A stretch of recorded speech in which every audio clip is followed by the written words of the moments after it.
Agenda materi yang akan dipaparkan oleh teman-teman dari kelompok 4. Yang pertama ada pengertian siklus pengeluaran kas. Yang kedua ada tujuan siklus pengeluaran kas. Yang ketiga aktiva siklus pengeluaran kas. Keempat, ancaman dan pengendalian dalam siklus pengeluaran. Kelima, siklus pengeluaran kas berbasis komputer. Dan terakhir atau keenam, dokumen siklus pengeluaran kas. Siklus pengeluaran kas. Definisi siklus pengeluaran kas adalah rangkaian kegiatan bisnis dan operasional pemrosesan data terkait yang berhubungan dengan pembelian serta pembayaran barang dan jasa. Salah satunya, menurut Marshall Beromny, siklus pengeluaran adalah serangkaian aktivitas bisnis dan operasi pemrosesan informasi terkait yang terus-menerus berhubungan dengan pembelian serta pembayaran barang atau jasa. Tujuan utama dalam siklus pengeluaran adalah untuk meminimalkan total biaya perolehan dan pemeliharaan persediaan, perlengkapan, dan berbagai layanan yang diperlukan perusahaan untuk berfungsi. Karena adanya laporan kebutuhan pembelian, kebutuhan bahan baku dan siklus pendapatan, pengendalian persediaan, berbagai departemen dan siklus produksi, maka siklus pengeluaran melakukan pemesanan pembelian ke pemasok. Selanjutnya, pemasok mengirimkan barang dan jasa setelah dilakukan pencocokan faktur, pembelian dan pembayaran telah dilakukan, maka barang akan dikirim dan disebarluaskan ke berbagai departemen. Terakhir, siklus pengeluaran mendata pembelian dan pembayaran yang telah dilakukan pada sistem buku besar dan pelaporan. Aktivitas siklus pengeluaran kas. Yang pertama, pemesanan barang, bahan baku, perlengkapan dan jasa, mengirimkan pesanan ke pemasok. Yang kedua, menerima barang atau jasa dari pemasok. Yang ketiga, memproses faktur, meninjau dan menyetujui faktur dari pemasok. Yang keempat, pengeluaran kas, memproses pembayaran ke pemasok. Tujuan siklus pengeluaran kas dibagi menjadi 4. Yang pertama, mengklarifikasikan pengeluaran kas atau bank dengan tepat. Yang kedua, menjamin setiap pengeluaran kas atau bank telah diotorisasi. Yang ketiga, memelihara persediaan, perlengkapan, dan berbagai kebutuhan perusahaan yang menunjang agar perusahaan dapat terus beroperasi. Yang keempat, menyimpan dan mengatur data untuk mendukung pengambilan keputusan.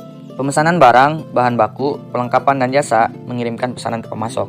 Yang pertama yaitu sebuah permintaan untuk membeli barang dipicu baik oleh fungsi pengendalian persediaan maupun ketika pegawai memberitahukan kekurangan bahan. Yang kedua yaitu pesanan pembelian atau purchase order. Adalah dokumen atau formulir elektronik yang secara formal meminta pemasok untuk menjual dan mengirimkan produk tertentu pada harga yang telah ditentukan. Yang ketiga yaitu beberapa faktor yang harus dipertimbangkan ketika memilih pemasok. Yang pertama yaitu harga, kualitas bahan dan baku, dan keandalan dalam pengiriman. Yang keempat yaitu kebutuhan untuk membeli barang atau perlengkapan sering menghasilkan penciptaan sebuah permintaan pembeli atau purchase requisition yang mengidentifikasikan requisitioner orang yang mengeluarkan pesanan pembelian, menentukan lokasi pengiriman dan tanggal yang diperlukan, deskripsi, kuantitas, dan harga dari setiap barang yang diminta, dan mungkin akan menyarankan seorang pemasok. Penerimaan, menerima barang atau jasa dari pemasok. Yang pertama yaitu proses penerimaan adalah ketika pengiriman tiba. Seorang petugas penerimaan membandingkan nomor pesanan pembelian yang direferensikan pada slip pengepakan pemasok dengan pesanan pembelian terbuka untuk memverifikasi bahwa barang telah dipesan. Yang kedua yaitu petugas penerimaan kemudian menghitung kuantitas atas barang yang dikirimkan. Sebelum melakukan rute persediaan di gudang atau di pabrik, petugas penerimaan juga harus memeriksa setiap pengiriman sebagai tanda-tanda atau kerusakan yang jelas. Yang ketiga yaitu laporan penerimaan mendokumentasikan detail-detail mengenai setiap pengiriman, termasuk tanggal diterima, pengiriman, pemasokan, dan nomor pesanan pembelian. Yang terakhir yaitu yang keempat, 3 pengecualian yang mungkin terhadap proses ini adalah yang pertama yaitu menerima kuantitas barang yang berbeda dari jumlah yang dipesan. Yang kedua yaitu menerima barang rusak, atau yang terakhir yaitu yang ketiga menerima barang berkualitas inferior yang gagal inspeksi. Memproses faktur, meninjau dan menyetujui faktur dari pemasok. Yang pertama yaitu proses menyetujui faktur pemasok adalah Departemen Bagian Hutang menyetujui faktur pemasok untuk pembayaran. Sebuah kewajiban hukum untuk membayar pemasok timbul pada saat barang sudah diterima. Yang kedua yaitu ketika faktur pemasok diterima, Departemen Bagian Hutang bertanggung jawab untuk mencocokkannya dengan pesanan pembelian dan laporan penerimaan yang berkaitan. Ketiga yaitu efisiensi pemrosesan dapat ditingkatkan dengan mensyaratkan kepada pemasok untuk menyerahkan faktur secara elektronik dengan EDI dan sistem secara otomatis, mencocokkan faktur-faktur tersebut dengan pesanan pembelian dan laporan penerimaan yang sesuai. Yang keempat yaitu hanya faktur pemasok yang gagal dalam proses pencocokkan ini yang perlu diproses secara manual. Lanjutan, pengeluaran kas, memproses pembayaran ke pemasok. Yang pertama, ada aktivitas final. Dalam siklus pengeluaran adalah membayar pemasok. Proses pengeluaran kas akan dimulai dari kasir, orang yang melapor ke bendahara, dan bertanggung jawab untuk membayar pemasok. Yang kedua, hal ini memisahkan fungsi penyimpanan yang dijadikan kasir dari fungsi otorisasi dan pencatatan yang dijalankan oleh masing-masing departemen pembelian dan hutang. Yang ketiga, pembayaran dibuat ketika hutang mengirimkan kasir sebuah paket atau voucher, meskipun banyak pembayaran terus dibuat dengan cek penggunaan EFT dan PEDI semakin meningkat. Ancaman dan pengendalian siklus pengeluaran kas. Yang pertama, atau yang A, masalah-masalah umum keseluruhan siklus pengeluaran. Yang pertama, data induk yang tidak akurat atau tidak valid. Pengendaliannya dapat berupa pengendalian integritas, pemrosesan data, pembatasan akses terhadap data induk, dan tinjauan atas seluruh perubahan terhadap data induk. Yang kedua, pengungkapan yang tidak diotorisasi atas informasi sensitif. Pengendaliannya dapat berupa pengendalian akses dan enkripsi. Yang ketiga, kehilangan atau penghancuran data. Pengendaliannya dapat berupa backup dan prosedur pemulihan bencana. Dan yang terakhir atau yang keempat, kinerja yang buruk. Pengendaliannya dapat berupa laporan manajerial. Masalah aktivitas pemesanan. Yang pertama, kekurangan dan kelebihan persediaan. Pengendaliannya dapat berupa sistem persediaan perpetual, kode bar atau label RFID, dan perhitungan persediaan secara periodik. Yang kedua, membeli barang yang tidak dibutuhkan. Pengendaliannya dapat berupa sistem persediaan perpetual, tinjauan dan persetujuan permintaan pembelian, dan fungsi pembelian terrealisasi. Yang ketiga, membeli pada harga yang melambung. Pengendaliannya dapat berupa daftar harga, penawaran yang kompetitif, tinjauan pemesanan pembelian, dan anggaran. Yang keempat, membeli barang berkualitas inferior. Pengendaliannya dapat berupa membeli hanya dari pemasok yang telah disetujui. Tinjauan dan persetujuan pembelian pemasok baru menahan manajer pembelian yang bertanggung jawab untuk biaya pengerjaan ulang dan scrap. Dan pelacakan pemantauan kualitas produk dengan pemasok. Yang terakhir atau yang kelima, pemasok yang tidak dapat diandalkan.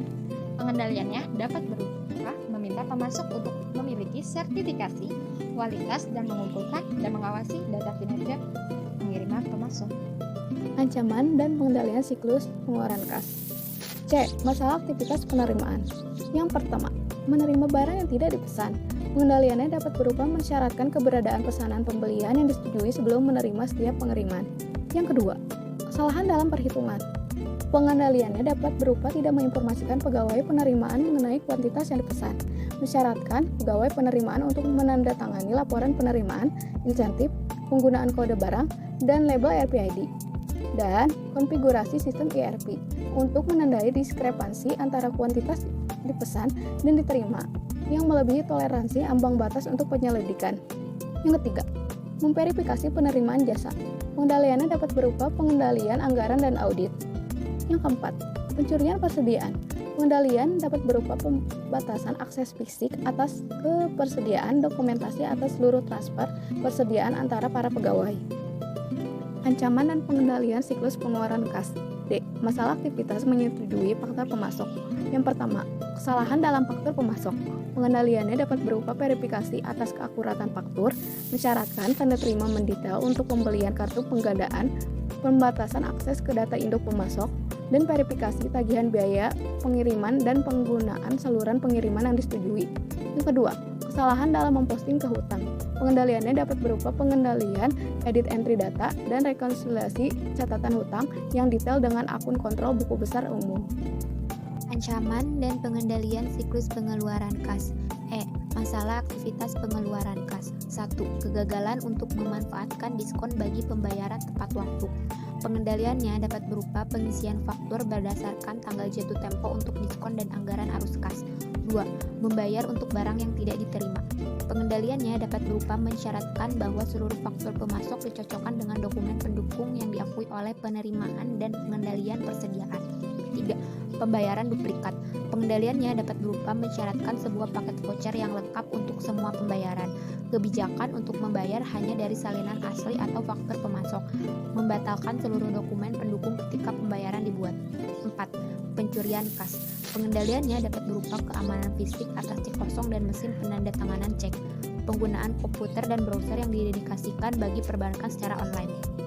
Rekonsiliasi rutin pada rekening bank dengan jumlah yang dicatat oleh seseorang yang independen atas prosedur pengeluaran kas. 5. Mengecek perubahan. Pengendaliannya dapat berupa mesin perlindungan cek, penggunaan tinta dan kertas khusus, dan pengaturan pembayaran positif dengan bank. 6. Masalah arus kas. Pengendaliannya dapat berupa anggaran arus kas. Perbandingan aktivitas siklus pendapatan dan siklus pengeluaran. Yang pertama, siklus pendapatan. Entry pesanan penjualan memproses pesanan dari pelanggan. Pengiriman mengantar barang, dagangan atau jasa ke pelanggan. Logistik outbound. Penagihan mengirimkan faktur ke pelanggan. Penerimaan kas memproses pembayaran dari pelanggan aktivitas. Yang kedua, siklus pengeluaran. Pemesanan bahan baku, perlengkapan dan jasa mengirimkan pesanan ke pemasok. Penerimaan menerima barang atau jasa dari pemasok. Logistik inbound. Pemproses faktur meninjau dan menyetujui faktur dari pemasok. Pengeluaran kas memproses pembayaran ke pemasok. Siklus pengeluaran kas berbasis komputer.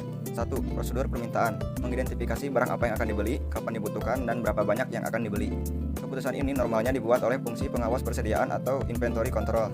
Meskipun informasi tentang barang aktivitas bisnis yang pertama kali dilakukan dalam siklus pengeluaran adalah permintaan barang atau supply. Keputusan kunci yang dibuat pada proses ini kebutuhan barang diperoleh dari Departemen Penggunaan Barang. Permintaan pembelian kadang-kadang juga dibuat oleh siklus produksi atau dari fungsi penjualan yang menyampaikan informasi tentang back order. Siklus pengeluaran kas berbasis komputer. 2. Prosedur pemesanan. Aktivitas pembelian biasanya dilakukan oleh petugas pembeli atau karyawan pembelian dalam Departemen Pembelian.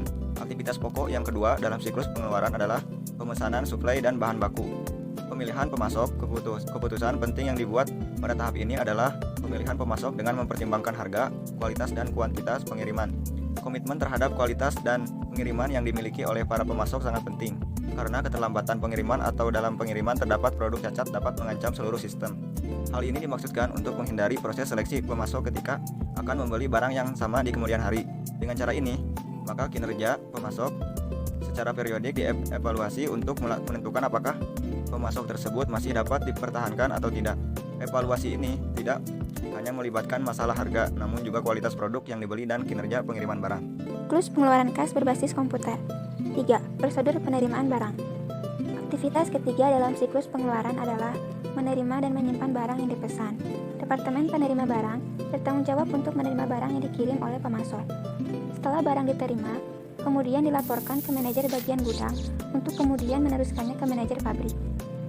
Departemen penyimpanan barang yang bertanggung jawab kepada manajer bagian gudang bertanggung jawab untuk menyimpan barang. Informasi tentang penerimaan barang yang dipesan harus dikomunikasikan ke fungsi pengawas persediaan untuk memperbaharui catatan persediaan. Tujuan diselenggarakannya prosedur ini adalah untuk menjamin bahwa semua penerimaan bahan baku, perlengkapan, dan aktiva lain yang dibeli telah diotorisasi, dan untuk mencatat transaksi penerimaan dalam catatan akuntansi. Siklus pengeluaran kas berbasis komputer. 4. Prosedur pencatatan utang. Aktivitas keempat dalam siklus pengeluaran adalah proses persetujuan pembayaran faktur pembelian. Proses ini dilaksanakan oleh Departemen Hutang yang bertanggung jawab terhadap Direktur Keuangan. Tujuan diselenggarakannya subsistem ini adalah untuk mencatat kewajiban membayar kepada pemasok. Input aplikasi ini adalah faktur pembelian, catatan penerimaan barang, pesanan pembelian atau open purchase order, dan file rincian pesanan pembelian, purchase order detail file. Siklus pengeluaran kas berbasis komputer. 5. Prosedur pengeluaran kas.